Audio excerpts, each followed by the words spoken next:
তো আজকে হচ্ছে শনিবার, দেখো আমি রেডি হয়ে অনেকক্ষণ আগের থেকে বসে আছিলাম যে আজকে মেয়ের শ্যুট ছিল, মানে দুটোর বার্থডে সামনে। তো কালকে একটা শ্যুট করেছি, একটা ড্রেস পরে আজকেও ভেবেছিলাম আমি আর মেয়ের সেম সেম ড্রেস পরে একটা শ্যুট করবো মেলার ভেতরেই, কিন্তু বাইরে দেখো কি অবস্থা। তোমাদের দেখাই, বাইরে প্রচন্ড ঝড় বৃষ্টি হচ্ছে, প্রচন্ড পরিমাণে। এই দেখো কিছুক্ষণ আগে তো শিলা বৃষ্টি হচ্ছিল, মানে শিল পড়ছিল, এখন দেখো প্রচন্ড মানে বৃষ্টি কাকে মানে দেখো দেখো। বৃষ্টি কমার পর আমি গেছিলাম শীতলাবাড়িতে। তো ওনাকে চিনতে পেরেছো সবাই? উনি হচ্ছেন আমাদের এখানকার এমপি কামাখ্যা প্রসাদ তাসা স্যার। তার পাশে বসে আছেন আমাদের এখানকার বিধায়ক স্যার। তো উনি আমাকে বলছেন বসার জন্য, ফটো তোলার জন্য। তো সত্যি ওনার সাথে কথা বলে আমার বেশ ভালো লেগেছে। তারপর তো ওনারা চলে গেলেন, আর দেখতে পাচ্ছ সবাই ভক্তরা দাঁড়িয়ে আছে লাইনে প্রসাদ খাওয়ার জন্য। তো ভাত, ডাল, বেগুন ভাজা, 2 রকমের সবজি, পায়েস, চাটনি, আচার, 8 দিনই এত কিছু রান্না করে ভক্তদের খাওয়ানো হয়। আর আকাশের অবস্থা খুবই খারাপ, এখন বাজে ঘড়িতে 8:30। তো আজকেও আমরা সেম একই টাইম, মানে আমাদের টাইম না আগায় না পিছায়। এই দেখো বোন জাস্ট রেডি হয়ে গেছে, বোনের রেডি হতে বেশিক্ষণ সময় লাগে না। আর আমার তো দুপুরে মেকআপ করাই ছিল, জাস্ট টাচ আপ করে নিয়েছিলাম। আর এই দেখো মেয়েও রেডি হয়ে গেছে, ভেবেছিলাম অন্য শাড়ি পরে, তবে লাস্টে এই শাড়িটা পরলাম। ওই দেখো ওইদিকে মিমি। আর আজকে ওদের ট্রেন, ওরা তো প্রতিবার মানে যখনই আসে কাঞ্চন বা অবধে যায়, আজকে ওরা যাবে হচ্ছে ফার্স্ট টাইম রাত্রে 3:30টায় ট্রেন।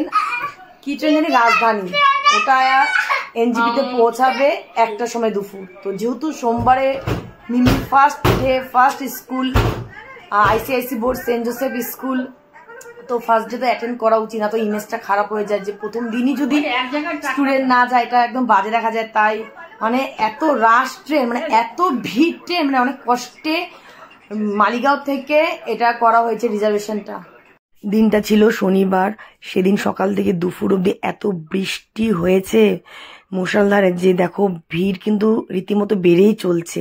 তারপরে তো ভিড়টা একটু হালকা হওয়ার পর 9:30টার দিকে মেয়ে বললো মিকি মাউস চড়বে, ওকে মিকি মাউস চড়ালাম। যেন ডেলিকার দিন মেয়ে 2বার করে মিকি মাউস চড়েছে। এরপরে বললো নাগরদোল্লা চড়বে, ওকে ছোট নাগরদোল্লাও চড়ালাম। দেখো ও একা বসে আছে, আর আমার মেয়ে যখন উপর থেকে নিচে নামছিল না, আমি রীতিমতো চিল্লাচ্ছিলাম, আমার বুকটা ধপ ধপ ধপ করছিল। কিন্তু আমার মেয়ের এত সাহস, মানে মেয়ে বলছে মা কিছু হবে না, কিছু হবে না, এরকম ভাবে ও চিল্লে বলছিল। তারপরে তো আমরা চললাম রাইডসের মধ্যে। আমার এই ড্রাগন রাইডসটাই খুব ভালো লাগে, আমার খুব ভালো লাগে, মানে মস্তি লাগে আর কি। তো আমার মেয়ে, ওর মাম্মা, আমার পূজা মানে কাকিমুনির সাথে বসেছে। পূজা হচ্ছে আমার মামা শ্বশুরের ছেলের বউ, ও করিমগঞ্জ থেকে এসছে প্রথমবার শীতলা পুজো দেখার জন্য। তারপরে তো রেস্টুরেন্টে খাওয়া দাওয়া করার পর আবার মেলার ভিতরে ঢুকলাম। আর দেখো পূজা সোনামার মিমিকে 2টা স্লেট কিনে দিল, ম্যাজিক্যাল স্লেটগুলো। আর মেয়ে তো খুব খুশি, সাথে মিমিও খুব খুশি। এরপরে দেখো আমার মেয়ে আবার বলছে ওর কি লাগবে, তারপরে ও 2 বোনকে 2টা চকলেট কিনে দিল। আর মেয়ে তো আরো ডবল খুশি হয়ে গেছে।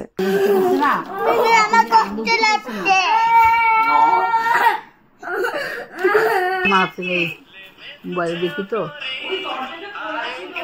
কোন দরজা,